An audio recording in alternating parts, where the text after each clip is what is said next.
Bismillahirrahmanirrahim. Alhamdulillahirabbil alamin wassalatu wassalamu ala asyrofil anbiya'i wal mursalin wa ala alihi washabihi ajma'in.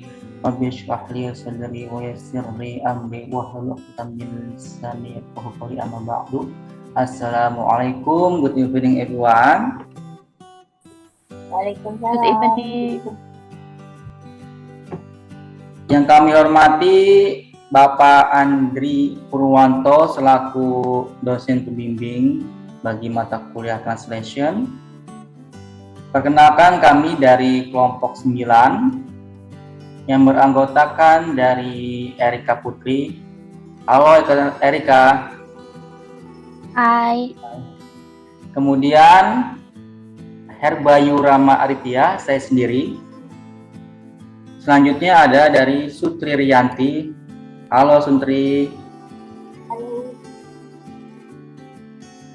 Pada kesempatan kali ini, saya akan menjadi moderator.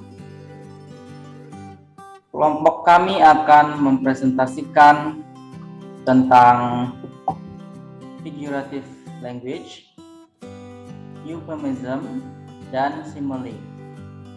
Untuk figurative language akan dipresentasikan oleh saya sendiri selaku moderator. Kemudian untuk euphemism akan dipresentasikan oleh saudari Erika Putri. Selanjutnya untuk materi simile akan dipresentasikan oleh saudari Sutri Rianti. Untuk mempersingkat waktu, langsung saja kita masuk pada pembahasan materi pertama, yaitu tentang figurative language. Apa itu figurative language?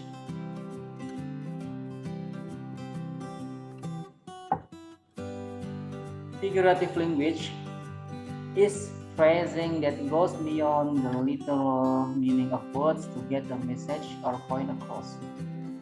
Bahasa figuratif adalah frasa yang melampaui arti literal dari kata-kata untuk mendapatkan pesan atau maksud. This definition dates back to the mid-19th century and comes from the Old French word figurative, meaning metaphorical. Definisi ini berasal dari abad pertengahan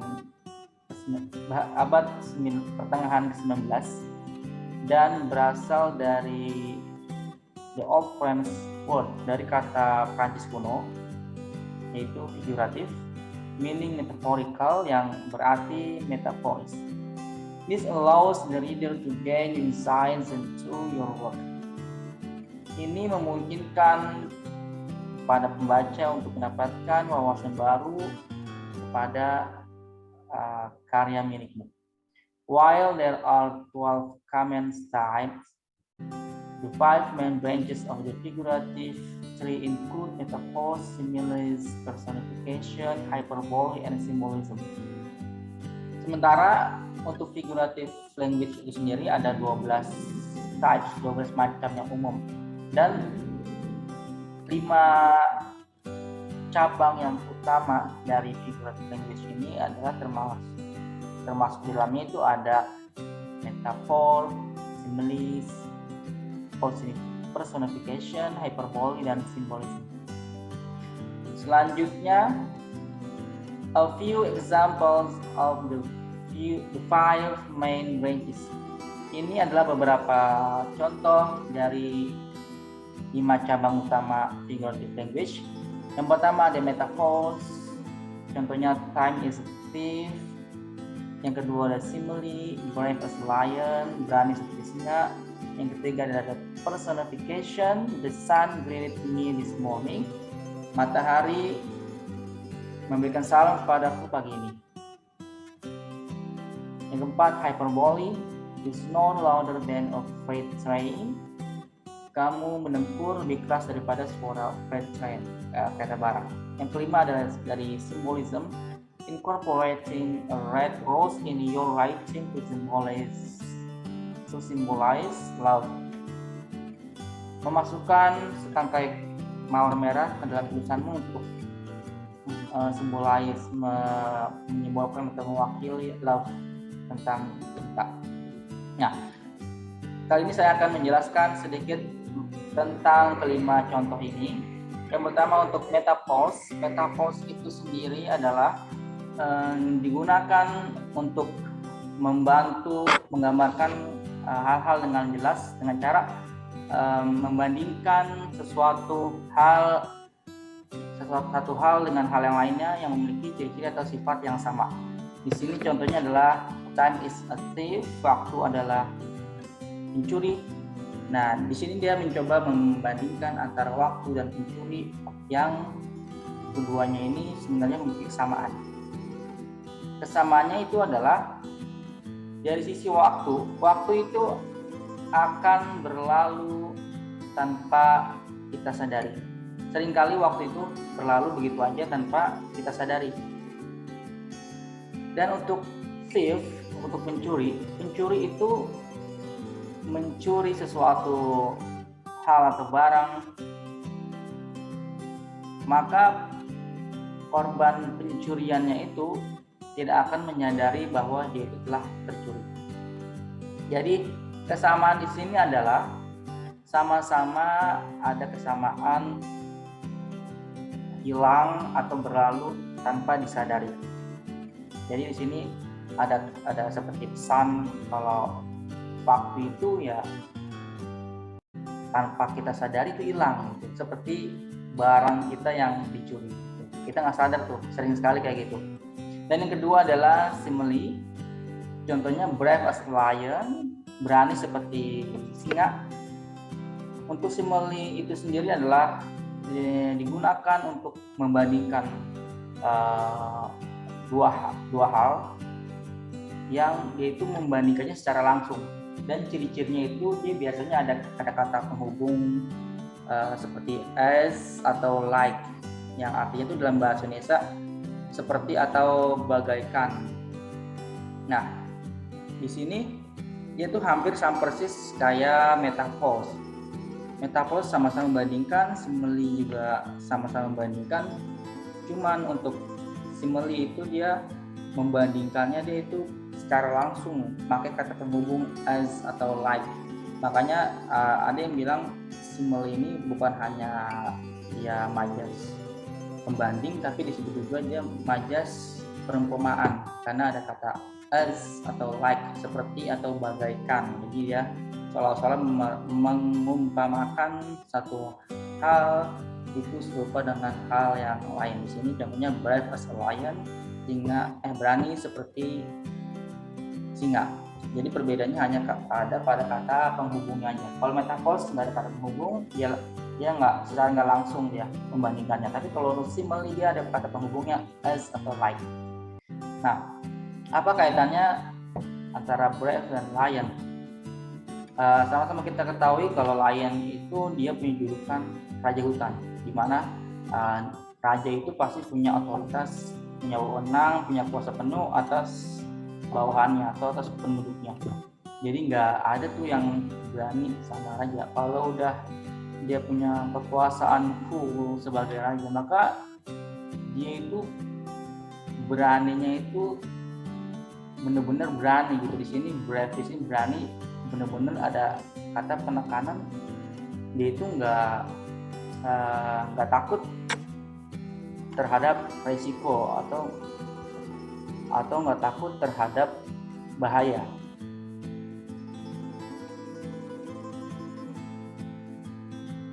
Atau nggak takut terhadap suatu ketakutan, kesulitan dari situasi gitu. Jadi benar-benar berani itu benar-benar berani yang dia itu nggak ada takutnya gitu, maka diibaratkan seperti singa. Dan yang ketiga adalah dari personification. Contohnya the sun greeted me this morning, matahari memberikan salam kepadaku pagi ini.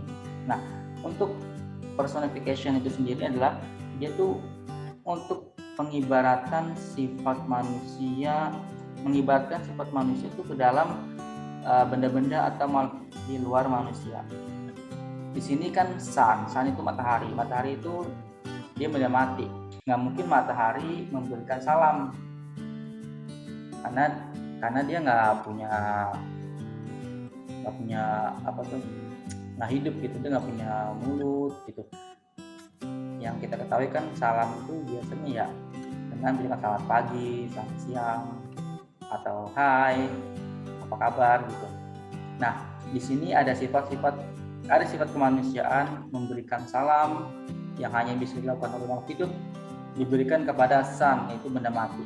Makanya dia masuk pada personification. Selanjutnya ada hyperbole. Contohnya, you snore louder than a freight train. Kamu menempur lebih keras daripada suara kereta barang.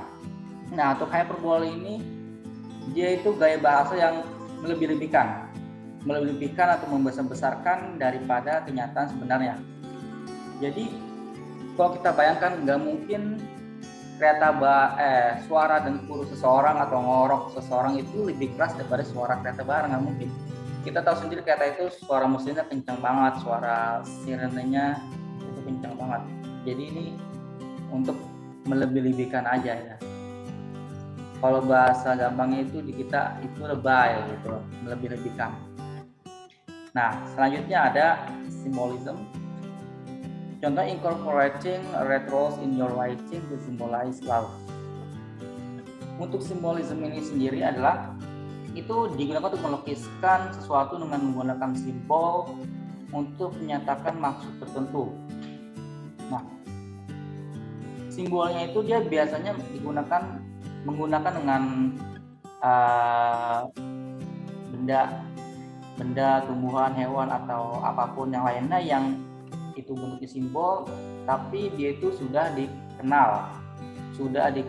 dapat dipahami antara penulis atau pembicara dengan pendengar dan pembacanya. Jadi nggak ada misunderstanding gitu, karena simbol yang digunakan itu udah dikenal. Nah, simbolnya itu sendiri dia digunakan untuk mewakili suatu hal yang ingin diungkapkan atau memiliki makna yang sama. Nah, di sini contohnya, incorporating a red rose, memasukkan setangkai mawar merah in your writing, ke dalam tulisanmu, to symbolize love, untuk menyimbolkan atau mewakilkan love, cinta gitu, atau kasih sayang. Kita sering jumpai ini di dalam kehidupan sehari-hari. Biasanya untuk ini itu bentuknya kayak emoticon, kita kirim biasa ada ucapan terima kasih, bawahnya terus itu ada lambang atau simbol mawarnya yang menunjukkan itu bentuk kasih sayang. Atau biasanya nih buat para pasangan lah gitu, anak muda tuh biasanya suka tuh di chatnya itu disisipin mawar gitu, itu untuk simbol cinta. Nah, atau bisa juga simbolisme ini masuk ke seperti sebuah kata yang itu bisa menyimbolkan atau mewakili maksud tertentu. Contohnya scapegoat, kayak itu kambing hitam. Nah, biasanya di kita kambing hitam itu digunakan untuk menggambarkan seseorang itu yang selalu disalahkan atas segala keburukan yang terjadi. Pokoknya korban pelampiasan kesalahan, itu namanya kalau kita kambing hitam. Nah, itu di bahasa Inggrisnya scapegoat. Nah, itu adalah bentuk dari simbolisme juga, sebuah kata atau frasa yang itu bisa menyimbolkan atau mewakilkan tentang maksud tertentu. Nah, selanjutnya itu what's the function of figurative language? Apa itu fungsi dari figurative language? Yang pertama adalah figurative language compares things in order to give them more detail. Bahasa figuratif itu untuk membandingkan hal, untuk memberikan para pendengar atau membaca itu more detail, keterangan yang lebih spesifik. Kedua, we use figurative language to help the reader better understand what we are trying to describe. kita menggunakan bahasa figuratif untuk membantu pembaca memahami lebih baik apa yang kita coba gambarkan. Nah, di sini ada penjelasannya. Maksud dari fungsi figurative language. An abstract emotion such as love cannot be clearly defined and is difficult to describe to someone who has not experienced it. Sebuah emosi abstrak seperti love, cinta, cannot be clearly defined, yang dapat dijelaskan dengan jelas. And it's difficult to describe to someone who has not experienced it. Dan itu sulit digambarkan kepada seseorang yang dia itu nggak punya pengalaman tentang cinta itu sendiri, gitu.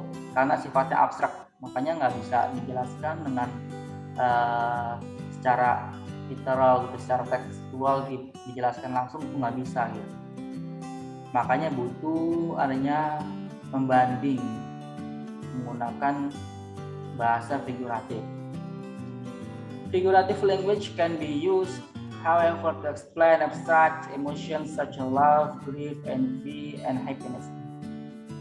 Bahasa figuratif dapat digunakan, however, apapun itu, to explain, untuk menjelaskan abstract emotion, emosi abstrak such as love, seperti cinta, grief, duka, envy,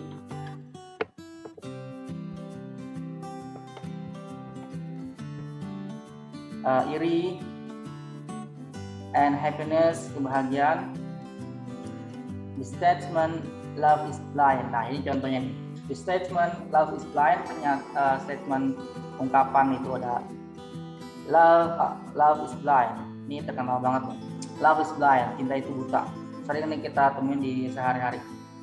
Made famous by Shakespeare, itu kata ini terkenal oleh Shakespeare. Is figurative language that employs personification in the form of a metaphor. Dia ini bahasa figuratif yang menggunakan personifikasi in the form of metaphor, dalam bentuk metafor. Nah, kenapa kok bisa masuk personifikasi dan dalam bentuk itu metafor? Ada dua di sini. Di sini kalau kita teliti masuk ke personifikasi karena love itu dia abstrak, emosi, bukan makhluk hidup. Tapi di sini dikaitkan dengan blind, buta. Sedangkan buta itu kaitannya dengan mata, dengan penglihatan yang dimiliki makhluk hidup. Makanya dia masuk personification. Tapi di sini dia bentuknya itu metafor. Metafor itu kan membandingkan dua hal yang memiliki persamaan gitu. Secara langsung membandingkan dua hal. Nah, di sini ada pembandingan antara love dan blind, itu yang dia itu memiliki kaitannya. Nah, apa itu kaitannya atau kesamaan antara love dan blind? Nah, sini ada penjelasannya. The phrase tells the reader or listener that love has eyes but is incapable of using them to see. Jadi frasa ini tuh memberitahukan kepada pembacanya tuh atau pendengarnya bahwa love itu, cinta itu dia punya mata, tapi kok dia nggak mampu untuk melihat. Nah, the phrase suggests that a person's love for another causes them to overlook faults and discount physical appearance. Nah, frasa ini tuh memberikan makna bahwa cinta seseorang itu kepada yang lainnya itu menyebabkan mereka itu mengabaikan kesalahan dan kekurangan fisik mereka. Nah, jadi maksudnya buta itu, cinta itu buta, maksudnya digambarkan dia punya mata gitu, tapi dengan matanya itu dia tuh nggak bisa melihat kalau yang dicintai itu punya kekurangan, punya kelemahan fisik, itu benar-benar dinafikan lah, diadakan gitu, karena buta. Nah, di sini hubungan dengan metafor adalah ada kesamaan antara pembanding love dengan blind itu. Love itu dibilang buta ya karena kenyataannya memang kalau orang jatuh cinta itu dia nggak bisa itu pakai logikanya dia, jadi buta. Dia punya mata gitu, tapi dia nggak melihat tuh. Dia tuh mengabaikan kesalahan orang yang dicintainya, mengabaikan penampilan fisiknya, kekurangan fisik itu nggak dilihat dengan landasan cinta yang dia rasain. Nah, kesimpulan untuk fungsi dari figurative language ini adalah figurative language itu berfungsi untuk menjelaskan lebih detail atau membantu pembaca atau pendengar itu bisa memahami lebih baik tentang sesuatu itu yang sifatnya abstrak atau sesuatu itu yang benar-benar sulit untuk dijelaskan secara tekstual, secara literally. Makanya itu ada bahasa figuratif, digunakan untuk membandingkan seperti metafor, membandingkan atau mempersamakan seperti simile. Ada personification juga dan yang lain-lainnya. Itu sifatnya dia untuk membantu mempermudah pemahaman pendengar atau pembaca. Selanjutnya adalah materi yang kedua, masuk pada euphemism. Dari saya cukup sekian tentang materi figurative language. Selanjutnya masuk pada materi euphemism yang akan dipresentasikan oleh Saudari Erika. Untuk Saudari Erika, waktu dan tempat dipersilakan. Baik, terima kasih Bayu. Nah, untuk saat ini saya akan menjelaskan materi tentang euphemism. Euphemism is a figure of speech commonly used to replace a word or phrase that is related to a concept which might make others uncomfortable. Jadi, euphemisme ini adalah majas yang biasa digunakan untuk menggantikan suatu kata atau frasa yang berhubungan dengan suatu konsep yang dapat membuat orang lain tidak nyaman. Yaitu maksudnya adalah eufemisme ini adalah versi halus dari kata-kata yang biasa bisa terdengar kasar atau kurang menyenangkan atau bisa melukai hati orang lain. Eufemisme ini biasa digunakan untuk menghormati atau menyampaikan empati kepada orang yang diajak bicara. Agak kasar rasanya kalau bilang ke seseorang yang dituakan atau kurang kita kenal. Contohnya seperti ini. Aku kencing dulu ya. Itu kan nggak enak didengar sama sekali, kayak tidak sopan aja gitu. Jadi lebih enak didengarnya tuh seperti kayak, permisi, saya mau ke belakang dulu, atau mungkin permisi, saya mau ke kamar kecil dulu. Berikut beberapa euphemism dalam bahasa Inggris.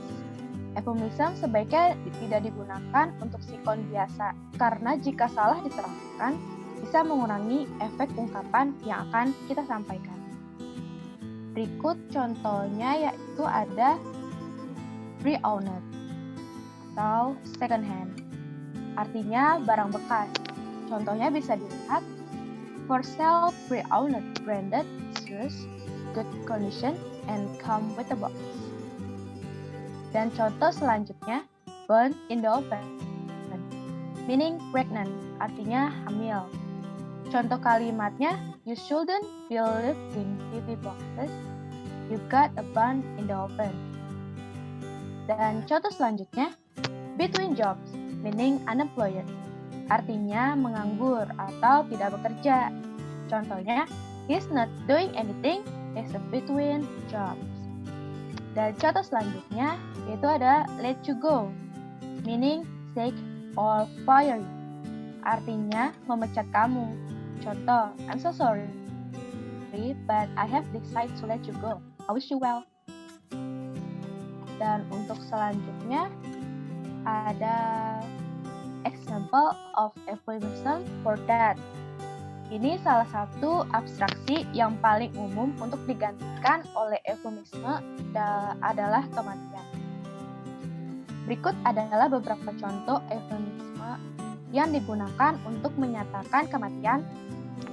Bisa dilihat ada contohnya yaitu pass away, atau yang lebih sering kita dengar rest in peace, atau going to a better place. Jadi lebih sopan aja ya untuk pemilihan kalimatnya.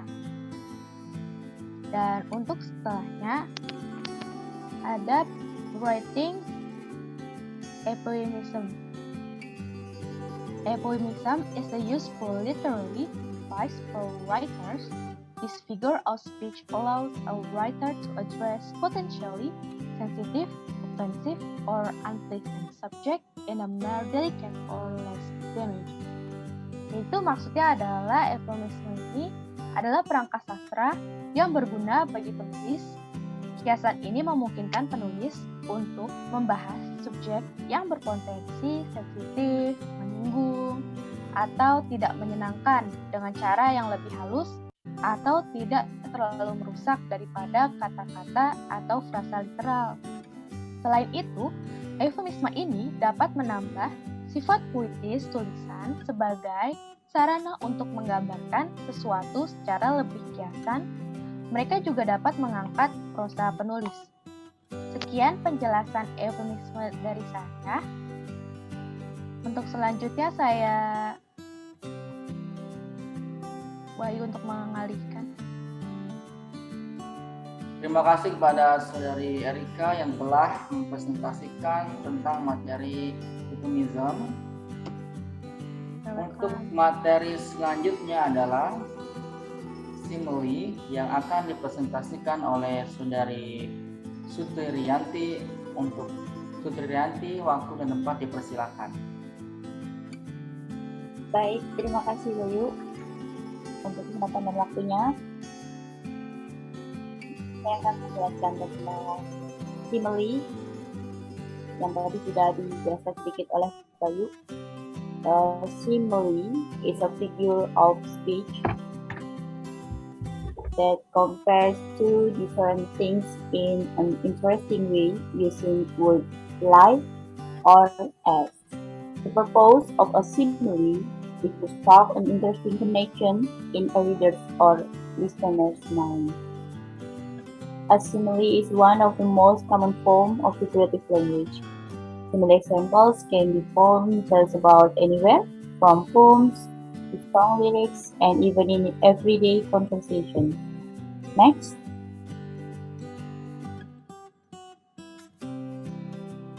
Yang pertama, similes in everyday language. Similes are used in a literature to make writing more vivid and powerful. In everyday speech, they can be used to convey meaning quickly and effectively. For example, when someone says, he is as busy as a bee, it means he is working hard as bees are known to be extremely busy. Jika ada seseorang yang bilang dia sibuk seperti lebah, karena kita tahu lebah adalah hewan yang sibuk, dia terus bolak-balik ya. The other example is when someone says, I am as snug as a bug in a rug. They mean that they feel very comfortable and cozy or tucked up tight in bed. Contoh yang lainnya bisa dilihat di slide. As cute as a kitten, as happy as a plane, as bold as grace, dan banyak lagi yang lainnya. Dan next. Yang kedua, simile add depth to creative writing. Similes can make our language more descriptive and enjoyable. Writers, poets, and songwriters make use of similes often to achieve and emphasize what they are trying to convey to reader or listener in a vivid way. Similes can be funny, serious, mean, or creative. Similes are often used in creative writing. Contohnya masih mirip yang tadi, you were as brave as a lion. Nah, di similes ini ciri khas yang paling gampang terlihat adalah adanya kata s atau like. They fought like cats and dogs. Ada like. He is as funny as a barrel of monkeys. Next. Yang ketiga, similes in classic literature. Contohnya ada di buku karya Robert Burns. Dia ada menuliskan, in a red rose, Put Robert Burns says that love is like a red rose. Itu seperti mawar merah. Lalu berikutnya ada, oh my love is like a red rose. Contoh lainnya ada di Romeo and Juliet by William Shakespeare.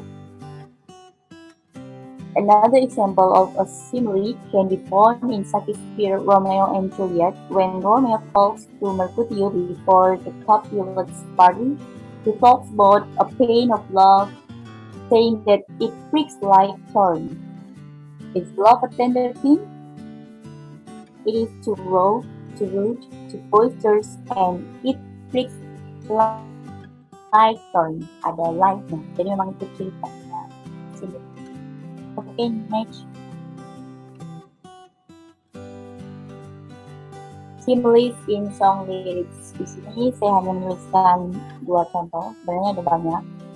Yang pertama ada lagu It's My Life dari Bon Jovi.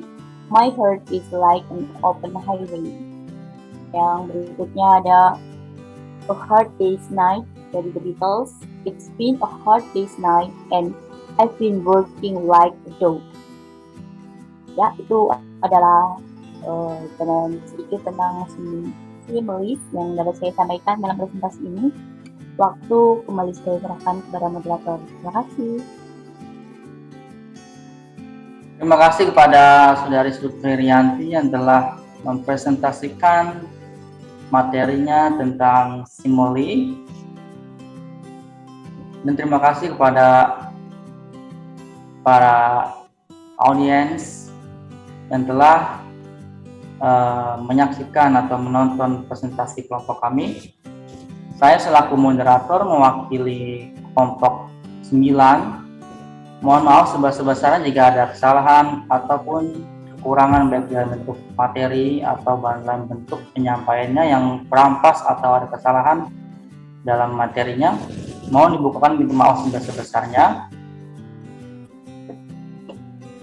Untuk kesimpulannya adalah mengenai materi kelompok kami, yaitu tentang figurative language, euphemism, dan simile. Kesimpulannya adalah bahwa ketiga materi tersebut sebenarnya masuk ke dalam kategori figurative language. Semuanya ini masuk ke dalam bahasa figuratif. Nah, untuk fungsinya sendiri, bahasa figuratif itu digunakan dalam generalnya itu secara umum fungsinya untuk membantu, mempermudah membaca atau pendengar mendapatkan pemahaman yang lebih atau pemahaman yang lebih detail dengan adanya pembanding atau perumpamaan. Dan di sisi lain, bahasa figuratif ini juga digunakan dalam bentuk untuk karya seni, sebuah karya seni dalam bahasa. Dia digunakan dalam puisi dan dalam bentuk juga lirik atau syair ya. Dari kelompok kami cukup sekian. Terima kasih telah menonton atau menyaksikan presentasi dari kami. Mohon maaf sebesar-besarnya jika ada kekurangan. Wassalamualaikum warahmatullahi wabarakatuh. Waalaikumsalam.